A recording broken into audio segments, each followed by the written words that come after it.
Alex. I'm Jason, and joining us today as our special guest star, Coko Galore. Hi. And we are here for a new episode of The Gay Press. Oh, Thank you for joining us. thank you so much for joining us, Coko, and providing your wisdom. So much wisdom. Okay, so this week we are discussing Barry Jenkins' film If Beale Street Could Talk.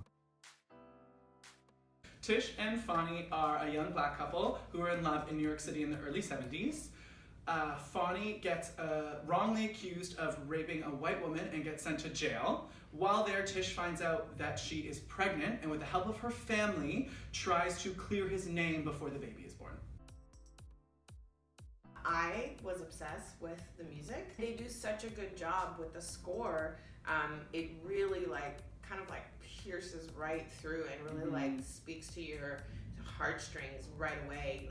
There's no guessing how you should be feeling. I loved how it would just swell in my ear and it's just drown in it and you just see the imagery of these beautiful black people, walking around and loving each other. Jumping off of that, I think the movie just has a very lush quality. I think Barry Jenkins has had such a strong directorial vision of what he wanted. The cinematography is so beautiful. The music, the color, the movie is so saturated with color. It's so beautiful, and there are some shots that I just want to be made as posters. There's a shot of Regina King getting off the airport in Puerto Rico, and she's got this scarf and she's got sunglasses, and it is stunning. I'm obsessed with what Barry Jenkins did with the screenplay. He took a book that is sparse yet dense and made it lyrical and cinematic. I haven't read the book. But I think one of my favorite scenes is when he just walks around the wood piece. Was it a wood piece? The art piece that he's making, and he just walks around it and walks around it as he's smoking. And I know that it's 2019 and we don't technically endorse smoking, but there's something so sexy and beautiful about smoke being in the air. It also feels sexy because it's the 70s. It's you feel you're allowed, ooh, I'm in on this. Ooh, we don't know about lung cancer.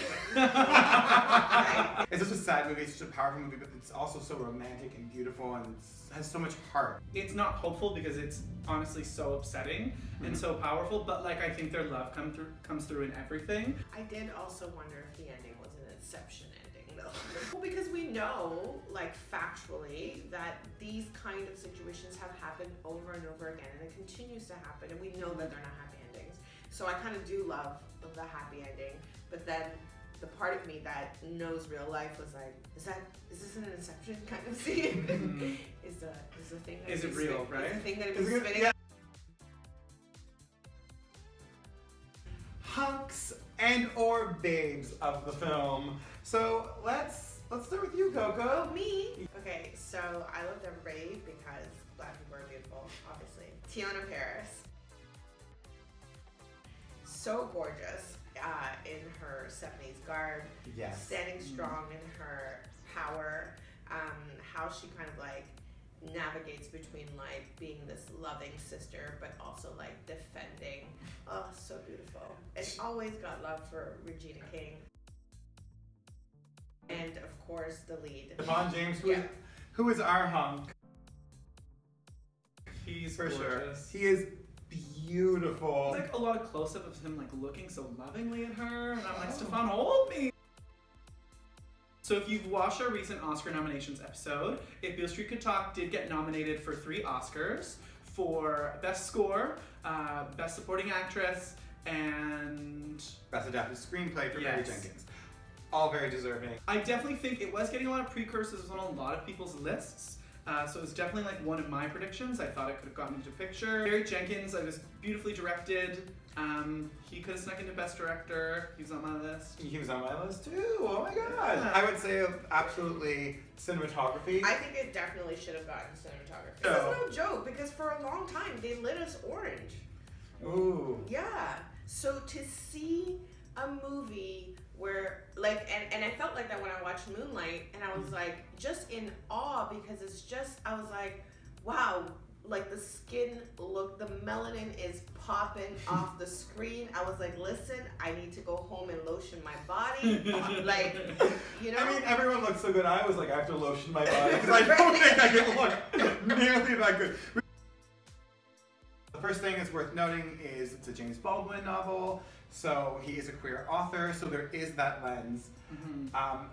Outside of that, the actual story itself is a heterosexual story. Yeah, like it's not, but I think some things are outside of that realm. You know, throwing like a queer lens on this film doesn't seem appropriate because it tells its very particular story from its viewpoint. But don't you think that like having a queer author and having him write from his perspective makes the story queer in that perspective, in that sense? Okay. Absolutely. Yeah, I think the outsider aspect speaks to that like larger queer identity, right? Anything that's outside of the status quo. Yeah. As a film, though, I think it's a gorgeous film.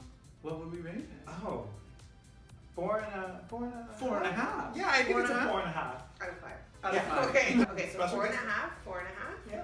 Okay, so me, I would give it a 4. Okay, that like drops its average to like 4.379. That's still really good. Good Jason's job. never done that yet. No.